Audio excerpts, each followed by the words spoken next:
સુરતથી સમાચાર આવી રહ્યા છે પ્રજ્ઞેશ હિરપરા દ્વારા કે સુરતના ગણેશ પંડાલની અંદર ચોરી થઈ છે। હા દર્શક મિત્રો, વિગતે બતાવીએ તો સુરતના ઉધના વિસ્તારમાં ગણપતિ પંડાલ બંધ હોવાના લાભ લઈને બે ચોરોએ ચોરી કરી છે।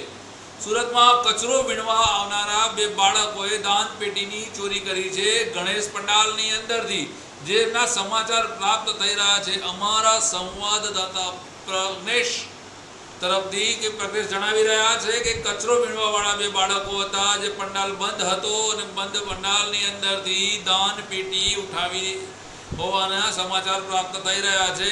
ઘટના બની રહી છે સુરતના ઉધના ખાતે ગણપતિ પંડાલની કે જ્યાં લોકોને આસ્થા જોડાયેલી હતી ગણપતિ પંડાલ જોડે, ત્યાં આવા કચરો વીણનારા બાળકોએ દાન પેટીની ચોરી કરી છે।